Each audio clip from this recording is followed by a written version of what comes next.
भाजपा सरकार से भी अनेकों सवाल किए हैं, बहुत सारा वीडियो बनाए हैं, सवाल किए हैं। कभी भाजपा वालों ने मेरा गर्दन दबाने का प्रयास नहीं किया। आपने जो किया मैं सारा जीवन भर ऋणी रहूंगा। एक मिठाई मैं अपने हाथ से आपको खिलाना चाहता। आप इतना तकलीफ झेल के आए हैं,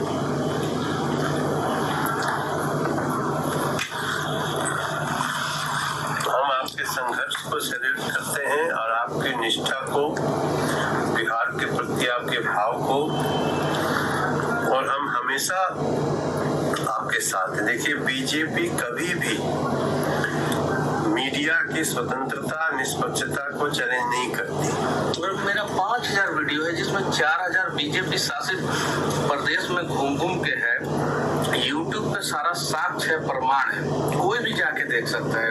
यूपी में लेकिन आपकी बातों में दम है, आपकी दलील में दम है, उससे हमको सीखने की आवश्यकता है।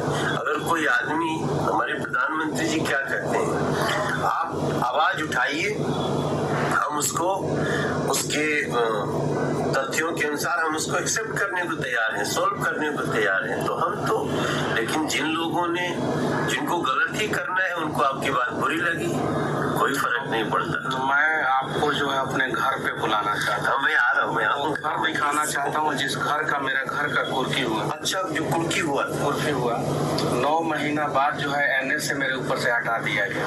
मेरा तो 9 महीना बर्बाद हो गया। कोर्ट ने कह दिया कि नहीं, एनएस से इनके ऊपर जो है गलत तरीके से लगाया गया। अगर एनएस से नहीं लगा होता तो मेरा 9 महीना बचता। मेरा इज्जत जो है उसका मतलब कि ये किया गया। जिस घर को मेरे दादाजी ने बनवाया था, जो चीन के युद्ध में लड़े हैं, मैं वो जमीन दिखाऊंगा जो भारत सरकार ने चीन के युद्ध में लड़ने के दौरान मेरे दादाजी को 4 बीघा जमीन दिया। अच्छा, वो जमीन भी दिखाऊंगा। मेरे घर से वो जमीन 3 किलोमीटर की दूरी पे है और वो मेरा पूरा क्षेत्र जानता है कि राम सागर तिवारी को जो है ये जमीन जो है भारत सरकार 4 बीघा चीन के युद्ध में लड़ने के दौरान दिया था। पूरा क्षेत्र जानता है। दादाजी का नाम था? हाँ, राम सागर तिवारी मेरे दादाजी का नाम था। अच्छा। और उनके द्वारा बनाया हुआ घर का कुर्की हुआ। अगर मैं बनाया होता या मेरे पिताजी बनाया होते, उस घर का कुर्की होता। उसकी भी कुर्की उनके द्वारा बनाया हुआ घर का कुर्की हुआ। अब कुर्की में जो है मेरा चापाकल उखाड़ा गया, परेशान किया गया। अपराधी का कुर्की होता नहीं है, एक पत्रकार के घर का कुर्की इन लोगों ने कराया।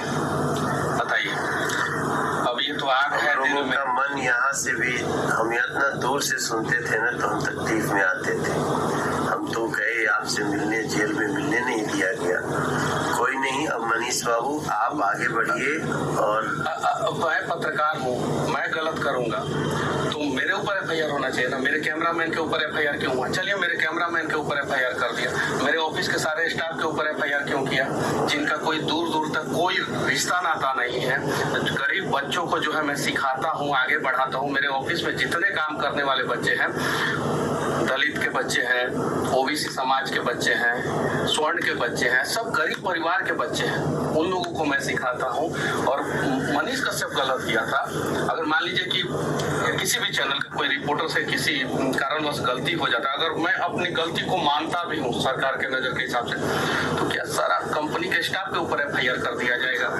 मेरे सारे स्टाफ के ऊपर एफआईआर किया गया और मेरे खिलाफ सबूत भी प्रशासन सरकार के दबाव में पेश करने का प्रयास करेगा, लेकिन कुछ नहीं लोगों को मिलेगा। मैं 4 जनवरी को आपके गांव आता हूँ। 4 जनवरी में गाँव है। और देखिए कि मतलब कि किस स्थिति में हम लोग रहते थे और कैसे हम लोग घर का कुर्की हुआ। ठीक है, कोई बात नहीं। अब ऐसी दमनकारी जो सोच है जिनकी, उसको कुचलना आवश्यक है। आगे जो है, आप जैसे लोगों को कोई इस तरह से फंसा करके, जो भी हो, आपको किसी जिन जिन जगहों पे अपने संस्मरण बताइए और उसको, जिन्होंने जो किया है उसको सजा मिलनी चाहिए। ये लोकतंत्र है भैया। दमन करने वालों को सजा नहीं मिलेगी तो हम जवाब क्या देंगे किसी को? 15 केस में बेल लिया मैं। 15 केस में? 15 केस में 11 केस जो है एक बार में किया गया मेरे ऊपर, 6 तमिलनाडु में, 4 बिहार में और 1 NSA। 11 केस एक बार में, एक वीडियो की वजह से। और वो वीडियो मैंने नहीं बनाया था, और जिस आदमी ने बनाया था उससे दूर दूर तक मेरा कोई संबंध नहीं, ना कॉल डिटेल्स, ना कुछ मैच नहीं किया। किसी आदमी ने बनाया, उसके वजह से मेरे ऊपर।